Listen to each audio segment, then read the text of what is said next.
We hope you enjoy today's story. Oh, yesterday is behind me, so I can't dwell on it for too long. There's just too much ahead of me to look at, and I know I simply can't go wrong. Jimmy Buffett. My daughters, Carla and Mandy, are bright, perceptive young women. Carla, in ninth grade, and Mandy, in 10th, aren't the most popular girls among the boys at school, but that's by choice. They're both strikingly beautiful, with sharp minds that seem to see right through the shallow advances of their peers. Their independence makes me proud, as they've chosen their own paths rather than conforming to typical teenage pressures. Amanda, my wife and the mother of our girls, is still stunning, even after all these years. She's a fit, slim woman who has always turned heads. We met at a summer party just after I finished college. Amanda was working as a secretary, fresh out of a failed relationship.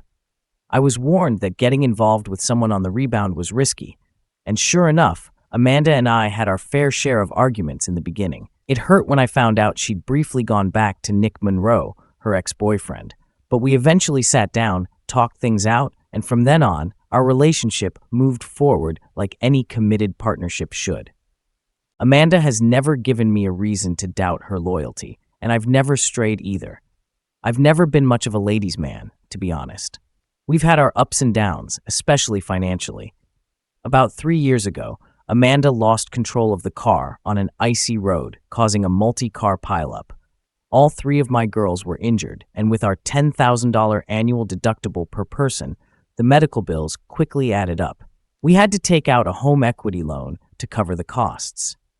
Even though Amanda earns only a third of what I do, her income is crucial for paying off the loans and saving for the girls' college fund. One day, out of the blue, my daughters approached Amanda with giggles and handed her a flyer for a sexiest mom contest. "What do you think, Mom? We're sure you could win this by a landslide," they said, still giggling. Amanda glanced at the flyer, her expression thoughtful. "What's the point?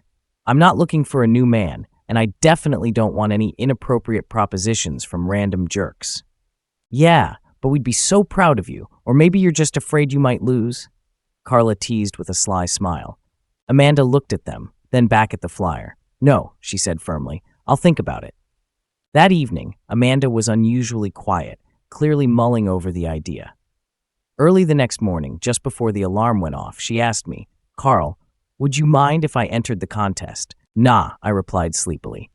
"It's your decision, and whatever you choose, I'll support you. It's entirely up to you." She gave me a soft smile. "Thanks, sweetheart. I just want to make sure you're okay with it." Her hand slipped below my waist, and we ended up making love passionately. As she lay on my chest afterward, she whispered, "Tonight, take care of me just as well, cowboy." By Friday night, the girls were eagerly awaiting Amanda's decision. At dinner, Carla finally asked, "So, what's it going to be, Mom? The deadline for entries is Sunday night. Who's the hottest mom around?" Amanda smiled, glancing at them. "If it makes you both happy, I'll do it, but on 2 conditions. First, it will be a family event, and second, you both have to help me with everything for the competition." Their delighted screams filled the room as they hugged her tightly. I stepped back, happy to see them so excited. Saturday was a whirlwind of activity, with the 3 of them shopping for outfits and rehearsing Amanda's speech. The $30 entry fee felt like a small price to pay for such excitement. On the day of the contest, Amanda was clearly the standout among the other contestants. She even had to endure some inappropriate comments from the audience, but our girls handled it with grace, simply shrugging off the raucous cheers. After the contest, Amanda won the grand prize, and that night was one of the most passionate we'd ever had. As soon as we were alone, she treated me to an exclusive striptease, and let's just say she earned a perfect score from me. The night was long, filled with love and laughter, and by the next morning, we were both exhausted but incredibly happy. At breakfast, Amanda proudly announced, "Since I won yesterday's contest, I now have the right to participate in the regional competition." "Dope," Mandy exclaimed, her eyes wide with excitement. "Excuse me, young lady, what did you say?" Amanda asked, raising an eyebrow. Dope. Well, it means cool, awesome." "Keep up with the times, Mom," Carla added with a grin. I leaned in, curious. "So what's this regional competition all about?" Amanda explained, "It's a bigger contest with more contestants, I'll need a new speech and some sexier outfits. Sounds cool. Is it in the same place as last time? I asked. No, it'll be in Dallas next month. Dallas is a long way from here. Do they cover your expenses? I asked. Amanda shook her head. No, but we could make it our family vacation this year, Mandy suggested excitedly. Amanda looked at me, clearly torn. We'll talk about it later, she said, giving me a look that promised another interesting night. As our trip to Dallas approached, I noticed a change in Amanda. She was more confident, but also more distant. Our relationship, once a partnership, began to feel more one-sided. My suggestions were brushed aside, and I couldn't help but worry. I hoped it was just nerves about the upcoming competition. We left for Dallas, stopping at several attractions along the way. By the time we arrived, we were all excited. The contest was much bigger than the last one, with over 2,000 spectators. The atmosphere was rowdy, with drunken cheers and inappropriate shouts from the audience. But Amanda held her own. She was chosen as one of the 5 finalists, and though she didn't win, being the first alternate was a huge achievement. After the contest, my girls pointed out all the flaws of the winner, and though I knew better than to argue, I couldn't help but feel proud of Amanda. The trip back home was filled with laughter and teasing, and despite everything, it was a bonding experience for all of us. Unfortunately, something had shifted between Amanda and me. After Dallas, she became even more confident, too confident, really. She caught a sort of celebrity fever, and suddenly my opinions didn't seem to matter as much. 6 weeks later, our marriage began to unravel. One evening, Amanda announced, "Guess who got invited to the National Beauty Contest? But you finished second," Carla pointed out. "Yes, but the winner declined, so now I'm going in her place," Amanda replied, beaming with excitement. "When and where?" Mandy asked eagerly. "Hawaii in 3 weeks," Amanda said, hesitating. I frowned. "We can't afford that right now. You'll have to decline." "I thought so too, but someone offered to cover my expenses," Amanda replied, her voice trembling slightly. "Who?" I asked, my suspicions growing. "A local businessman," she mumbled, avoiding my eyes. Mandy wasn't happy with this answer. "Mom, this was supposed to be a family thing. If you're going alone, it's not the same. Decline the offer." The conversation ended there, but the tension in the house was palpable. We didn't speak much that night, and the next evening, Mandy brought it up again. "Have you declined the offer yet, Mom?" "I'm still thinking about it," Amanda replied. "What's there to think about? This was supposed to be a family event," I interjected. "And who exactly is this local businessman?" After a long pause, Amanda finally admitted Nick Monroe. "Nick Monroe? Your ex-boyfriend?" I asked, my voice dripping with sarcasm. "Are you planning a romantic getaway with him?" "It's not a date," Amanda shouted, her face red with anger. "He's just paying for my plane tickets and hotel room." "You're not going anywhere," I said firmly. "This conversation is over." Amanda stormed off to our bedroom, slamming the door behind her. Mandy quietly asked, "Do you think she's been seeing Nick behind our backs?" My stomach churned. "I don't know, but I'll find out." That night, I slept on the couch, and the next day, Amanda greeted me with, "I'm going to Hawaii, Carl, whether you like it or not." With Nick, I asked, "I don't know if he's going or not. It doesn't matter," she replied, her tone dismissive. "Then why didn't you tell me about his offer right away?" "Are you two sharing a room?" I demanded. "Screw you," she snapped. "Maybe I will. You don't trust me at all, do you?" "Not when you're lying to me," I shot back. "You're not going, and that's final." Amanda glared at me, her eyes filled with fury. Without another word, she grabbed her keys and stormed out of the house, slamming the door behind her. I stood there, seething with frustration and disbelief. How had things spiraled so quickly? This wasn't the woman I'd married, the woman who had always valued our family above all else. Now, it seemed like she was willing to throw everything away for a chance to relive some past romance, or maybe just to bask in the attention she was getting from winning these contests. The atmosphere in the house was thick with tension. Carla and Mandy were clearly affected, though they tried to put on a brave face.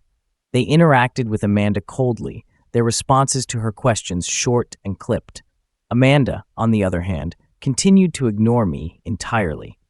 My back was killing me from sleeping on the couch, so I decided to book a room at an extended stay hotel.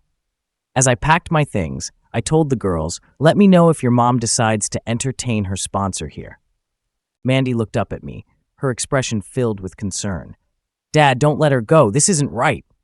I sighed, feeling the weight of the situation pressing down on me. I know, sweetheart. I'm trying. When I got to the hotel, it was a relief to finally have a decent place to sleep. But it didn't ease the knot of worry in my stomach. I still came home every day after work to spend time with the girls, but as soon as they went to bed, I would head back to the hotel. I couldn't understand how everything had fallen apart so quickly. Why was Amanda so determined to go to Hawaii with Nick? What had changed in her that made her so willing to jeopardize our marriage? The day of Amanda's departure finally arrived. She was packing her suitcase when I confronted her one last time. Amanda, this is your last chance, I warned her. If you go to Hawaii, our marriage is over. Stop being dramatic, she snapped. I'm going as a contestant, not on a date. You're wrong about this. No, I'm not, I replied, my voice firm. You've been hiding things from me, lying about your connection with Nick. I'm not just going to accept that. Amanda rolled her eyes, clearly dismissing my concerns. You're overreacting, Carl. Can't you just be happy for me? I shook my head. Don't expect your credit cards to work after you leave. She scoffed at my threat, but there was a flicker of uncertainty in her eyes. At that moment, Carla and Mandy entered the kitchen, their expressions unusually bright and cheerful. Mom, close your eyes, Carla said, her voice filled with a strange excitement. Amanda looked puzzled but complied, raising her hands to cover her eyes. What's this about? No peeking, Mandy added, her voice trembling slightly with anticipation. Carla and Mandy exchanged a glance, then silently mouthed a countdown. 3, 2, 1. In unison, they threw the contents of 2 small cups onto Amanda's face. Bright red liquid splashed across her skin, dripping down her cheeks and soaking into her hair. Amanda screamed, her hands flying up to wipe at the liquid. What the hell? Wives don't go on dates, Mandy shouted at her, her voice filled with defiance. Amanda stumbled backward, her face a mix of shock and fury. The liquid had stained her skin a deep, vivid red. She looked like a raccoon caught in headlights, her fists clenched as she stared at her reflection in the mirror. I couldn't help it. I started laughing. The tension that had been building up for days suddenly released, and I laughed harder than I had in years. Carla and Mandy, initially unsure of how I'd react, soon joined in, their giggles filling the room. Amanda's expression shifted from rage to horror as she realized the extent of the damage. She bolted past us and locked herself in the bathroom, where we could hear her letting out a wild, frustrated scream. We were still chuckling as we followed her towards the bathroom. When Amanda finally emerged, her face was a patchwork of streaky red stains, and her eyes were filled with tears of frustration and humiliation. Without a word, she stormed down the hallway and slammed the bedroom door behind her. Later that evening, the doorbell rang, and I knew who it was. Nick Monroe had shown up, probably to pick up Amanda. The incessant ringing became unbearable, so I threw open the front door, leaving the outer screen door latched. Sorry, Nick, I said coldly. Looks like she changed her mind. Nick's smug expression faded as he reached for his phone, probably trying to call Amanda. But her phone was in her purse, which she'd left in the hallway. All his buzzing amounted to nothing. I watched him walk away, hoping he'd wasted a fortune on a non-refundable hotel reservation. Once Nick left, I assessed the damage in the house. The kitchen carpet would need to be replaced, and the trail of red droplets leading to the bathroom meant the hallway carpet would need replacing too. The matching bathroom set was ruined, but none of that mattered at the moment. What mattered was that Amanda had finally crossed a line. I called out to the girls, "Come on, let's go treat ourselves to some ice cream." They eagerly agreed, and we headed to a nearby cafe where we indulged in triple scoops and waffle cones. As we talked, they asked the question that had been on their minds. "Dad, are you going to divorce Mom?" "It's too early to say," I replied, sighing heavily. "But what she's doing is tearing our family apart. We might need some time apart, maybe even counseling." "Please, Dad," Mandy pleaded. "Don't make us stay with her. She's going to be so mad." "I know," I said, my heart aching. "We'll figure something out." That night, I returned to the hotel, leaving Amanda to stew in her anger. The next morning, when I came back from brunch with the girls, I noticed Amanda's purse was missing, but her car was still in the garage. I didn't think much of it until I received a text from her. "Are you leaving me?" she asked. "It's too early to say," I replied. "When will we see you again?" "I extended my leave at work," she wrote, "but right now I look just awful." "The longer you avoid me, the more likely I am to divorce you," I warned. After a few minutes, I heard the bedroom door click open and Amanda slowly emerged. Her face was still stained from the ink, and she looked completely defeated. We didn't need to talk much. The message was clear. The Scarlet Raccoon, as we had started calling her, had returned. I did my best not to laugh, but it was hard. Mandy and Carla, peeking out from behind me, couldn't resist commenting on her appearance. "Such a cool look, Mom," Mandy said with a smirk. "I love what you've done with your eyelashes," Carla added, giggling. "Girls, leave your mom alone," I said, trying to maintain some semblance of seriousness. Amanda looked at me with weary eyes. "Can we talk? Alone?" I nodded and followed her into the bedroom, where she quietly said, "We had a good marriage, didn't we?" "I thought so," I replied, my voice soft, but maybe I was naive. Amanda's eyes filled with tears. "I'm sorry, Carl. I messed up. I never should have gotten in touch with Nick. I don't know what I was thinking." I looked at her, torn between anger and sympathy. "You should have told me everything from the start. You kept secrets, Amanda, and that's what hurt the most." She nodded, tears streaming down her face. "I know, and I'm sorry. I don't want to lose you. Please, let's work this out." "I don't know," I said, my voice shaky. "We need time apart. I can't just forget everything that's happened." Amanda cried, her body shaking with sobs. "Please don't leave me, Carl. I'm so sorry." I didn't know what to say. Silently, I handed her phone back, and with anxious eyes, she approached me. "Are you going to sleep in our bedroom tonight?" "No," I said firmly. "We need some time apart. The level of disrespect you've shown me, it's not something I can get over quickly." Amanda's sobs intensified, and she kept repeating, "I'm sorry, I'm so sorry." While we were talking, Mandy and Carla slipped several ads for clown services under the door. When Amanda saw them, her tears stopped, and she rocketed off the bed, bursting out of the bedroom in a fury. "Ladies, I'm still your mother, and I can make your lives miserable. Get out of here," she shouted. Shocked, both girls scrambled down the hall, their bedroom doors slamming shut behind them. I couldn't help but chuckle. Maybe the lesson was learned by all. Later that afternoon, Amanda came down to the kitchen as if nothing had happened, preparing dinner like everything was normal. Carla and Mandy had hidden in their shared bathroom, but when they reappeared, I couldn't help but laugh at what I saw. They had used makeup to paint their faces like raccoons, complete with dark circles around their eyes. Staying at a safe distance, out of Amanda's sight, Mandy called out, "Hey, Mom. You know how people shave their heads to support those going through chemotherapy? Well, what do you think about supporting your look?" My striped raccoon daughters giggled nervously as they waited for Amanda's reaction. Amanda turned, her expression shifting from shock to anger and then to reluctant laughter. The girls, relieved, jumped around her, and the three of them ended up in a group hug, their makeup smearing on each other's faces. Maybe, just maybe, there was still hope for us. Amanda couldn't take any more time off, so she quit her job.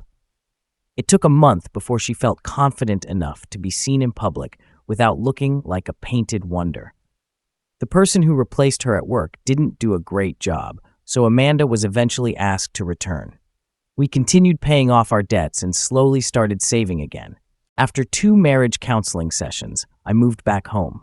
Amanda decided she needed additional individual counseling, and gradually, she began to value my thoughts and opinions again. It will take time, but I think we can make it work. The results of the national competition in Hawaii were published online. Although Amanda is lovely in my eyes, the top 5 finalists were in a completely different league, strategically enhanced moms, as Carla and Mandy whispered to me. They were right. Amanda wouldn't have made it to the finals.